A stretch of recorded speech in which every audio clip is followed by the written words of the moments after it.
তেসরা এপ্রিল 2026 ইরানের Khuzestan Province থেকে খুবই লো অ্যালটিটিউডে উড়ে যাচ্ছিল একটা আমেরিকান F-15 ফাইটার জেট, যার লক্ষ্য ছিল ইরানের খুবই ইম্পর্টেন্ট একটা এনার্জি হাবে মিসাইল অ্যাটাক করা। ওই মুহূর্তে প্লেনে মোট দুজন ছিলেন, একজন পাইলট এবং অন্য একজন ওয়েপেন অফিসার, যে অফিসারের কাজ ছিল কোন লোকেশনে মিসাইল অ্যাটাক করা হবে সেটাকে ডিটেক্ট করা। কিন্তু মুহূর্তের মধ্যেই এদিন পরিস্থিতি বদলে যায়। ইরানিয়ান মিডিয়ার রিপোর্ট অনুযায়ী ইরানের মাজিদ এয়ার ডিফেন্স সিস্টেম তাদের ইনফ্রারেড এবং হিট ডিটেকশন সিস্টেমের মাধ্যমে এই F-15 ফাইটার জেটটাকে ডিটেক্ট করে ফেলে, আর সাথে সাথে এই জেটের উপরে মিসাইল ফায়ার করে। মুহূর্তের মধ্যেই ইরানের সারফেস টু এয়ার মিসাইল আমেরিকার ফাইটার জেটের উপর আছড়ে পড়ে, মাঝ আকাশেই ধ্বংস হয়ে যায় F-15। তবে তার আগেই ওই জেটের ভেতরে থাকা দুজন ক্রু নিজেদের সিট ইজেক্ট করে ফেলে, আর এবার ওই দুজন প্যারাশুট নিয়ে নিচে নামতে থাকে।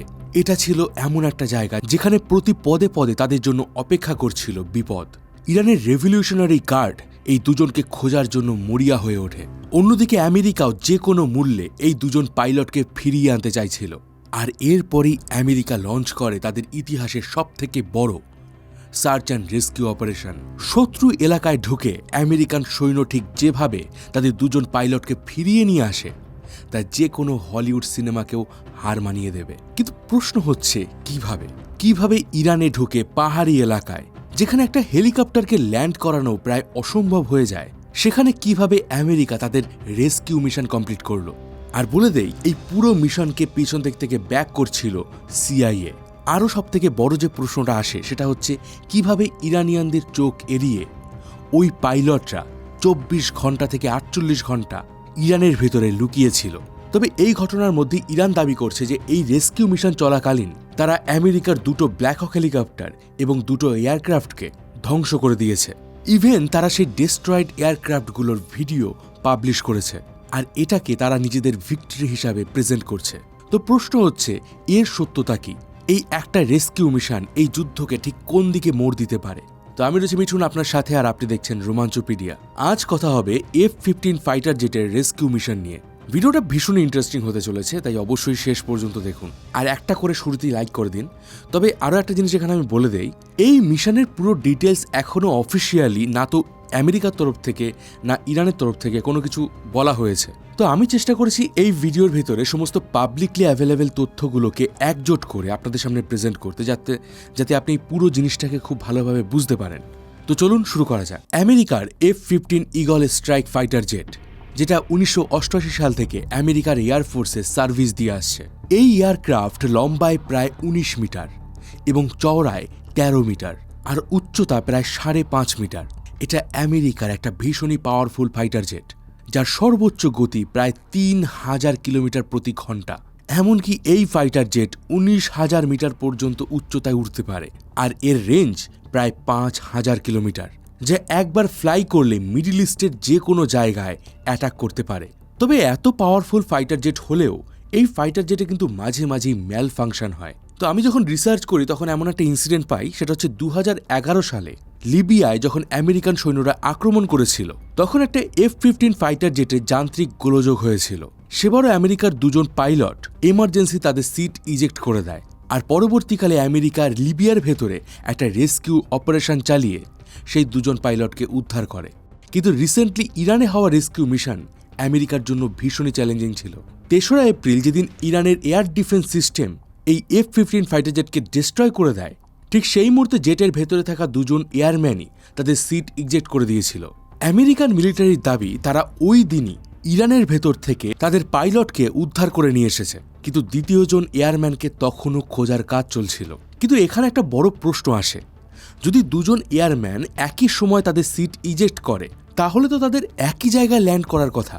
তাহলে কিভাবে আমেরিকা প্রথমে তাদের একজন এয়ারম্যানকে খুঁজে পেয়েছিল?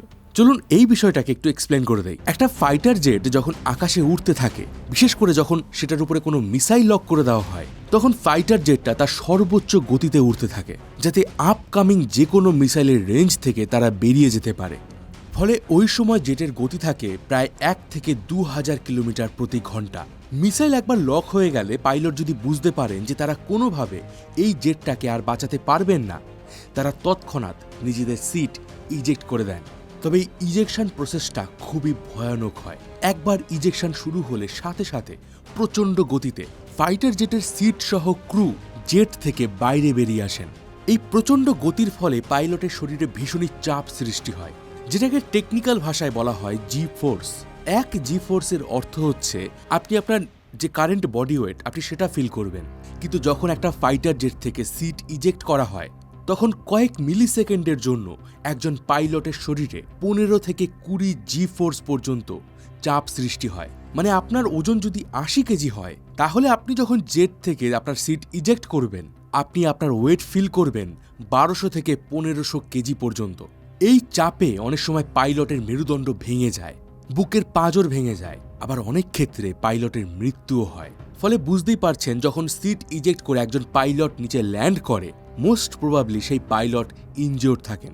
তো আমেরিকান মিলিটারি সোর্সের রিপোর্ট অনুযায়ী এই F-15 থেকে যখন সিট ইজেক্ট করা হয়, প্রথমে পেছনের সিটে বসে থাকা ওয়েপেন অফিসার বাইরে বেরিয়ে আসেন, তারপর পাইলট নিজের সিট ইজেক্ট করেন। আর এই দুজন এয়ারম্যানের ইজেকশনের মধ্যে কয়েক সেকেন্ডের গ্যাপ থাকে, ফলে দুজনেই যে একই জায়গায় ল্যান্ড করবে তা কিন্তু নয়।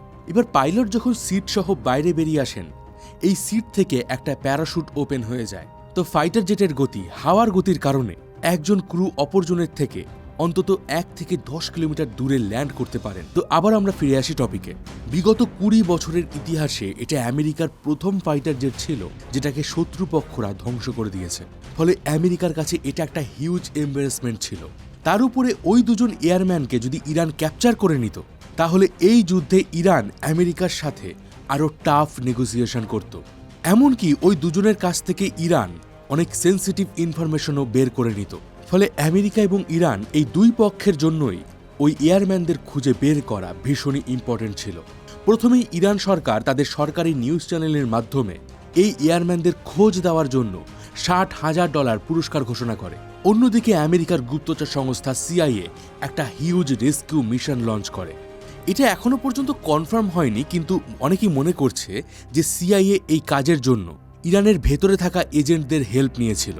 অন্যদিকে ওই দুজন এয়ারম্যান যাদের পদে পদে ছিল বিপদ, সাথে ছিল সিট ইজেকশন থেকে হওয়া ইনজুরি। দ্বিতীয় বিশ্বযুদ্ধের সময় যখন আমেরিকান এয়ারফোর্স জার্মানি এবং জাপানের উপর বম্বিং করছিল, সেই সময় থেকে এয়ারফোর্সে একটা রুলস প্রচলিত আছে যাকে বলা হয় সেরে, যার full form survival, evasion, resistance and escape.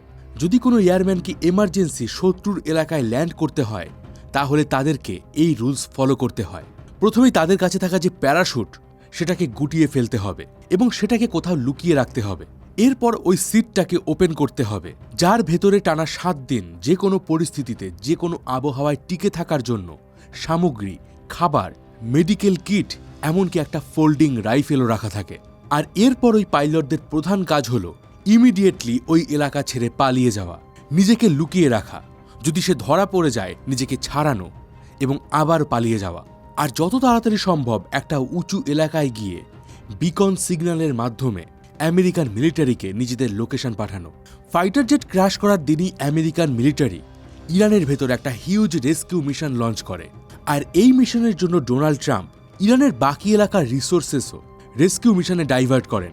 কয়েক ডজন ফাইটার জেট এবং হেলিকপ্টারকে ইরানের সীমানার কয়েকশো কিলোমিটার ভেতরে পাঠানো হয়। এই মিশনের বেশিরভাগটাই কন্ডাক্ট করা হয়েছিল রাতের অন্ধকারে, কারণ রাতের অন্ধকারে আমেরিকান মিলিটারি বেশি পাওয়ারফুল হয়ে ওঠে। অন্যদিকে ইরান সরকার ওই এয়ারম্যানদের খুঁজে দেওয়ার জন্য যে পুরস্কার ঘোষণা করেছিল, তার জন্য ইরানের বিভিন্ন যাযাবর গোষ্ঠীরা এই এয়ারম্যানদের খুঁজতে বেরিয়ে পড়েছিল। এই যে নোম্যাডিক গোষ্ঠীরা রয়েছে, এরা পশুপালন করেন, যে কারণে তাদের কাছে হাতিয়ার থাকে। তো যে মুহূর্তে আমেরিকান হেলিকপ্টার এবং এয়ারক্রাফট ওই রিজনে প্রবেশ করে ওই দুজনকে রেস্কিউ করার জন্য, তখন এই নোম্যাডিকরা আমেরিকান হেলিকপ্টার এবং এয়ারক্রাফটের উপর গুলি চালাতে শুরু করে, যার বেশ কিছু ভিডিও ক্লিপ এই মুহূর্তে সামনে এসেছে। তবে এখানে এক্স্যাক্টলি আর কি হয়েছিল সেই ডিটেলস কিন্তু এখনো পর্যন্ত সামনে আসেনি। আমেরিকান টিম এখান থেকে প্রথম দিনেই তাদের পাইলটকে উদ্ধার করে নিয়ে আসে, কিন্তু তখনও একজন এয়ারম্যান ইরানের এই পাহাড়ি এলাকার কোথাও লুকিয়েছিল, যাকে ইরানের IRGC ক্যাপচার করতে মরিয়া হয়ে উঠেছিল। এরই মধ্যে CIA কি করে, কিছু সোর্সের মাধ্যমে একটা খবর ছড়িয়ে দেয় যে তারা সেকেন্ড পার্সনকেও রেস্কিউ করে ফেলেছে। এটা তারা করেছিল যাতে IRGC তাদের সার্চ মিশনকে স্লো করে দেয়, যাতে আমেরিকান টিম আরেকটু বেশি টাইম পেতে পারে।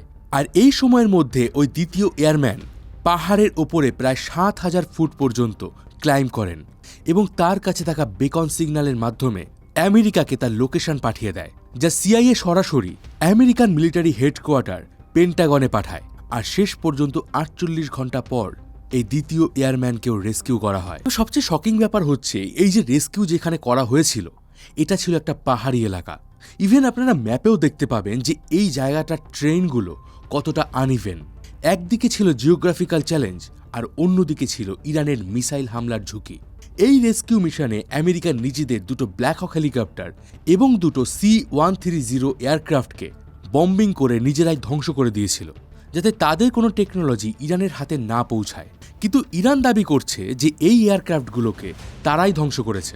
দেখুন, সব মিলিয়ে কিন্তু এই রেস্কিউ মিশন সারা বিশ্ব জুড়ে যে মিলিটারি রয়েছে তাদের জন্য একটা বড় শিক্ষা হতে চলেছে। একটা অ্যাক্টিভ ওয়ার জোনে শত্রু সীমানার কয়েকশো কিলোমিটার ঢুকে যে একটা রেস্কিউ মিশনও চালানো সম্ভব, যেটার মাধ্যমে আমেরিকান মিলিটারি একটা বেঞ্চমার্ক ক্রিয়েট করে দিয়েছে। তবে এখানে একটা বড় প্রশ্ন আসে।